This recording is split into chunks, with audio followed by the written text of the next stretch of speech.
Can the Israeli military win its battle with Hamas?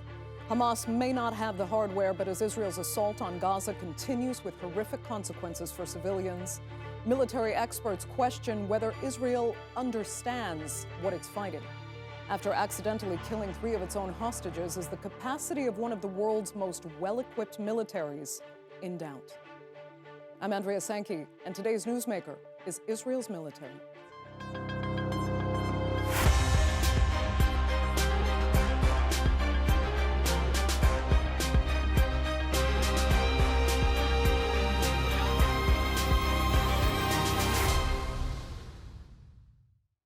It's certainly not unheard of, though it still comes as a surprise when under-equipped, insurgent-style militaries triumph over the world's most powerful. We saw it in Vietnam and in Cuba, and now some say that's what could be happening between Israel and Gaza. Though vastly outnumbered by fighters and seemingly overwhelmed by air power, Hamas has not been defeated. Here's a look now at why one of the world's most powerful militaries might not win on the ground. As the Israeli military edges deeper into Gaza, it's meeting stiff resistance. Despite Israel's devastating bombing campaign and the horrific civilian death toll, there appears to be little evidence it's getting any closer to a decisive military victory. The longer the Israeli military wages war in Gaza, the greater the risk to its own troops. Over 120 Israeli soldiers have been killed since the ground offensive started on the 27th of October, among them senior officers. Last week, 3 Israeli hostages were mistakenly killed by their own forces. Reports indicate that despite the hostages waving a white cloth, the universal sign for surrender, they were still shot. The Israeli Chief of Staff, Herzi Halevi, took responsibility for the deaths and his troops' failures. The incident triggered mass demonstrations in Tel Aviv, led by the families of the hostages. Their message is clear: stop the fighting and start negotiating. Analysts say the Israeli military's dependency on technology created an illusion of infallibility, but conditions on the ground are harder in reality. Israel's current strategy of bombing civilian areas is straining relations with its allies. Following the surprise attacks by Hamas members on multiple targets in Israel on October 7th, Western leaders condemned the group and rallied behind Israel. But the tide may be slowly turning. Key allies have balked at the mounting civilian death toll and Israel's unwillingness to take precautions. U.S. President Joe Biden recently warned Israel that its indiscriminate bombings is costing it international support. It's a sentiment that's growing among European leaders too. In a recent UN General Assembly vote, 17 of the EU's 27 members backed a resolution calling for an immediate humanitarian ceasefire. But for now, Israel appears to be ignoring growing calls for restraint. Instead, Prime Minister Benjamin Netanyahu has doubled down, vowing to not only destroy Hamas, but to occupy Gaza once the fighting has stopped. So was Israel's military really prepared? And is it failing now in its so-called strategic military goals? Well, joining me now to debate that are from Rome, Romana Rubeo. She is managing editor of the Palestine Chronicle. From Gaziantep, Murat Aslan is an associate professor in security studies at Hasan Kalyoncu University. He's also a former officer with the Turkish Armed Forces. And from New York is Caroline Rose. She's the director of the Strategic Blind Spots portfolio at the New Lines Institute. Thanks all so much for being with me.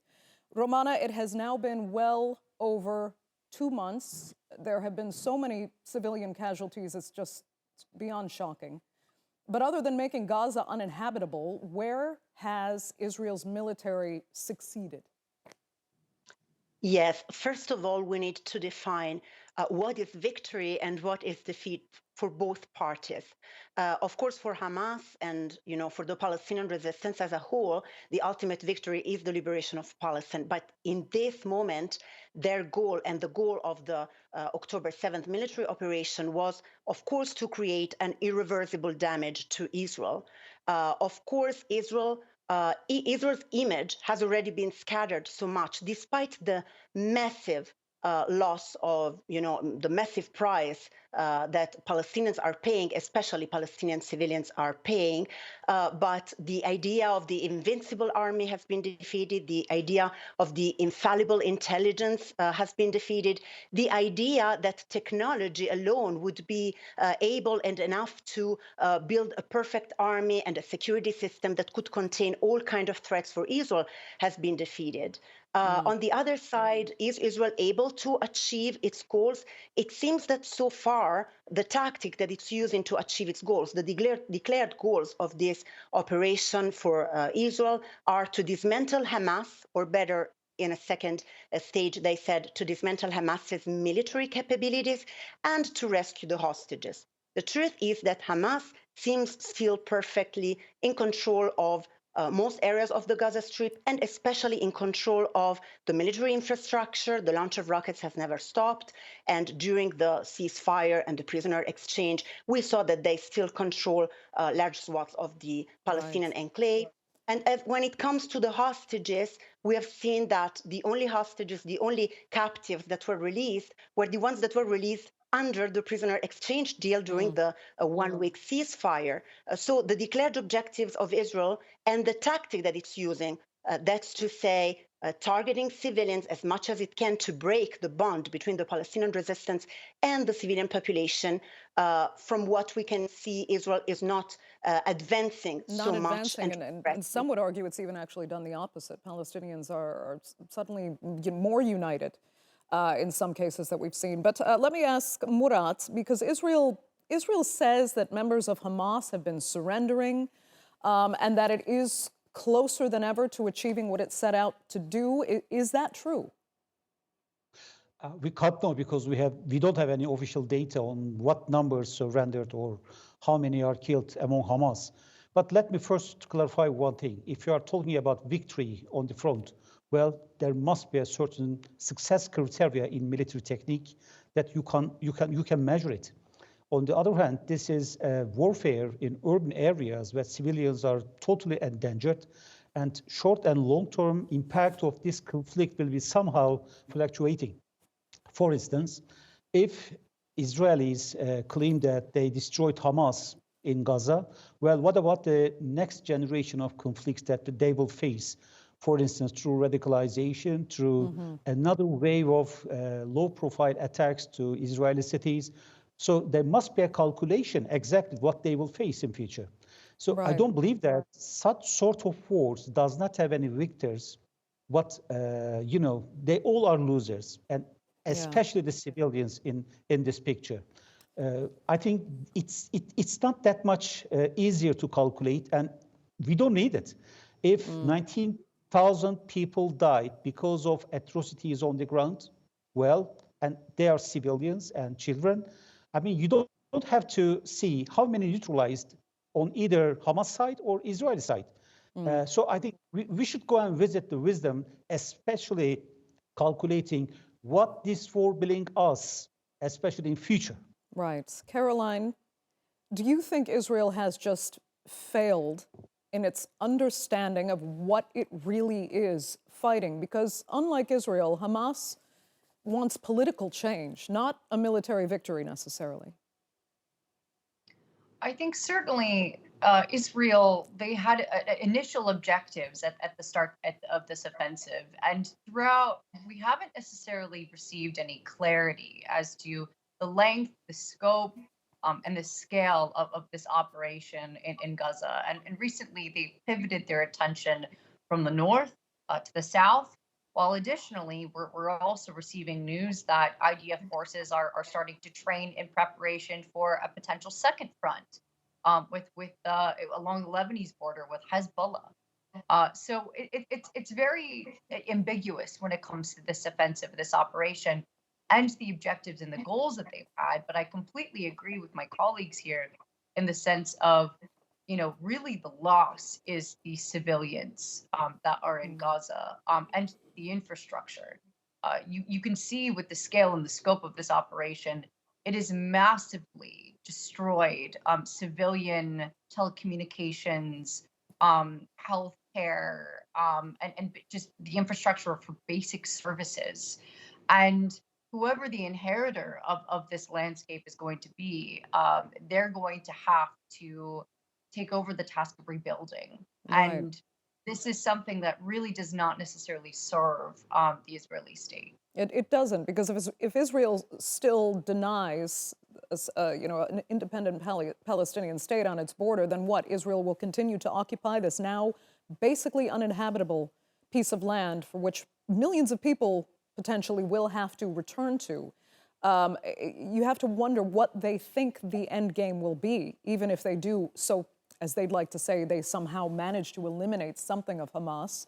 But on that, and let me come back to Romana, because as Murat was saying, there's this potential blowback here, and that Israel may be, yes, killing some Hamas fighters, but the massacre of civilians that it's perpetrated is really only creating more militancy, including in the West Bank as well.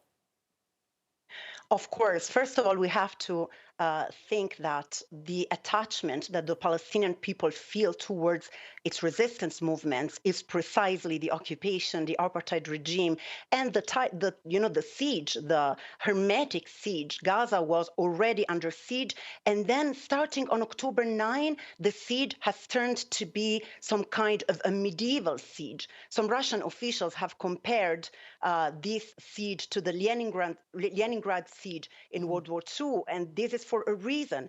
And this is intentional, to the point that Human Rights Watch yesterday in a statement said that this is openly a war crime because there is the deliberate intention of using starvation as a tool of war. All of this is creating the conditions for the Palestinian people to be even more attached to the idea of resisting, because there is no other way.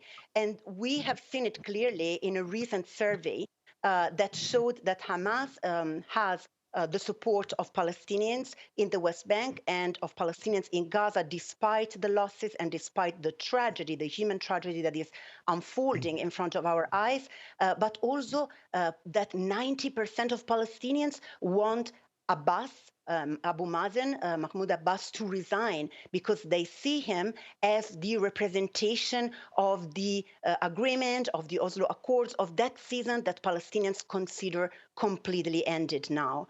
So this is absolutely true. This massacre is going to strengthen the bond between the Palestinian resistance and the Palestinian people. So no matter how many fighters are actually falling because of this offensive, there will be more fighters, and there will be more people ready to liberate Palestine. It's impossible to win.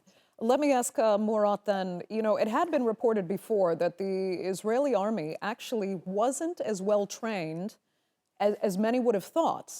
Some said they actually had spent too much time manning border checkpoints and kind of learning to humiliate Palestinians at those checkpoints rather than actually learning to fight. So they have some elite elements of their military that, an analyst could say are very strong, but the rank and file lacked the real experience of ground battle. Is that true? Actually, we have to go and visit the structure of the army. There are soldiers, Israeli soldiers, under active service. That means they are professional. On the other hand, they have a great reserve army. That means they are civilian. And once they are called to service, they then have uniforms and start shooting with a short period of training. So it's both an advantage or disadvantage. It's advantage because you have the numbers and also the names on your list that will come together and fight. On the other hand, they will be not experienced enough to repel a threat. And up until they are experienced on the ground, they can make faults.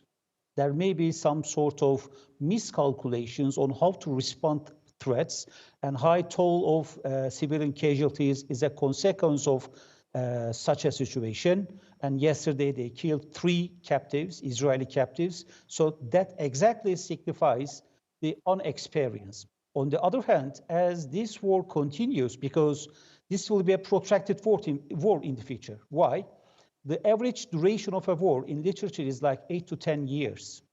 And if this urban area is not cleared and cannot be cleared, by the way, and Israeli order will be stuck across the streets that's ruined, like the one you see right now, So they will experience, but the cost will be human life of especially Israeli soldiers.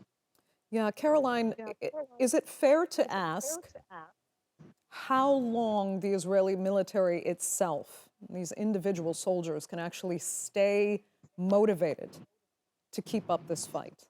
Will they reach a level of demoralization when they actually are able to process the kind of horrific destruction that they're perpetrating on the ground? What could it do to the psyche of these individual fighters? I think it's always possible with any sort of offensive. And I think, the example of Ukraine is an excellent example of what can happen to the morale of your forces when the objective is unclear, when your logistical supply line, they're complicated. And additionally, there is a degree of soul searching that many of these forces have to do amidst these operations. And already within the IDF for decades, there has been a strain of disagreement and sometimes advocacy against these operations against Palestinian communities and the tendency for these operations to get out of hand. So it's very possible that this operation in Gaza, for however long it will last, could alienate a degree of IDF forces. Yeah. I think that especially the longer the operation, you do have that risk. But you also have, the risk of supply lines being complicated, the objective, you have mission creep sometimes that then it kind of, very, very much confuse what are we doing here? What is the goal of this operation? And that's extremely likely. And then additionally, I think that internal, tension within Israel, but then also, of course, fragmentation amongst Israel's primary international sponsors. That will also, I think, play a role in weathering and fragmenting and potentially slowing down this operation. I want to talk further about that in just a second. But, I heard one analyst say, and I found this so interesting, and it segues off what you were just talking about, that Hamas, in a way, has been able to use Israel's own strength against Israel.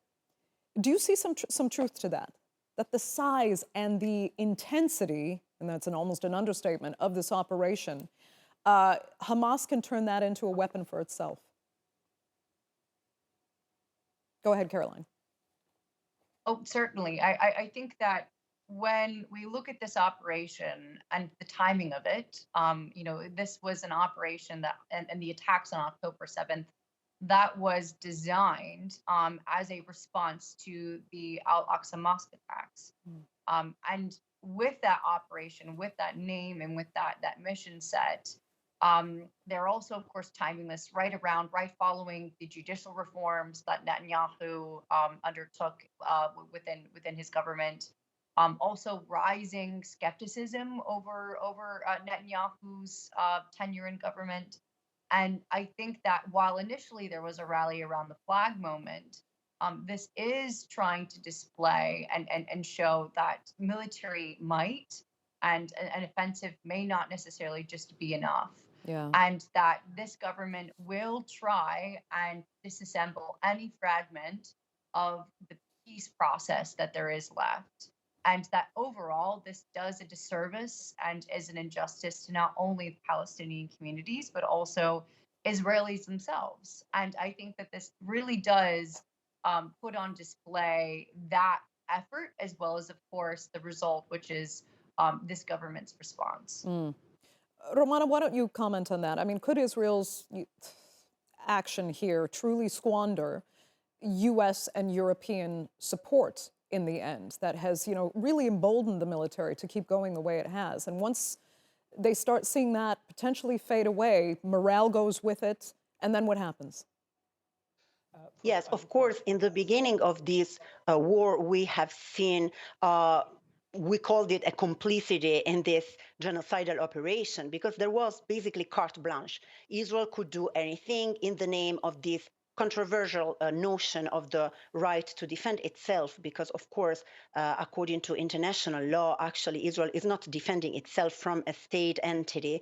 It's defending itself from the threat represented by an armed group that whose intention is to liberate an occupied population. So even from an international point of view, what the West and the US were defending wasn't absolutely correct.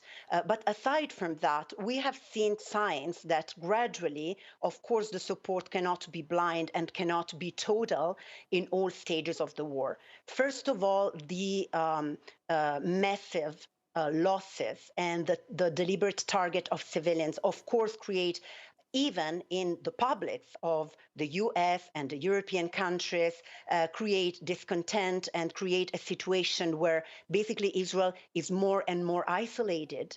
Yesterday, there was a shocking poll that 83% of all social media posts related to the war are actually anti-Israel. So even from a public opinion point of view, Israel is extremely isolated now. And, the United States and the European countries have also to deal with their internal public when it comes to this. So far, we haven't seen actually from a substantial point of view, the United States, even if they declared that basically they want Israel to contain the victims, the civilian victims of this war, we haven't seen a substantial change because weapons have been supplied to Israel even more. And Biden has reiterated time and again that, the United States support is there. But of course, it cannot be eternal, and Israel knows it. Yeah, Murat, final question then. When you hear comparisons made with the Vietnam War and the Viet Cong fighting against the power of the United States, do you agree with those kinds of comparisons? I mean, and especially when we're talking about the fact that a third of the casualties, civilian casualties in this fight are children. Each conflict is unique, so you can't compare any two conflicts. Well, there may be some similarities in terms of civilian situation, in terms of weapons used, in terms of sufferings, etc. But each conflict is unique. And I don't think that Gaza issue should not be compared to Vietnam. Vietnam is invaded, and today Israel is attacking Gaza, and they are totally different in terms of political motivations, etc. By the way, I would like to say something, especially to add, Caroline. Either Vietnam or Gaza, doesn't matter. Once you watch something like the scene that currently on the screen right now, it's something over there, and people usually just watch it and have an idea. But the smell of ammunition, and especially smell of blood, is a bit different. And politicians, unfortunately, comment in their offices, sometimes go to the edge of the conflict and give orders, but never and ever experience what is being experienced, what is being, lived over there. In this sense, I believe, such sort of wars is something about words of the mouth of a civilian, of a politician, but it's a huge issue on the ground for the civilians affected or for the soldiers. So this is a devastation, and I have to admit this. Absolutely. Caroline, quick final thoughts there. I'm just curious to see if you agree with any potential parallels here, because we have heard the Vietnam card brought up several times. And some say there really are comparisons, or with Nkontwo Sizwe in South Africa during the liberation struggle there. Is there anything in history that we can take from? Certainly, I think many examples. I would also say that the recent case of Russian forces in Ukraine could additionally be an example, in the sense of you have prolonged dissatisfaction, loss of morale, questions about the sustainability of an offensive. However, the state imperative can sometimes overwhelm these obstacles.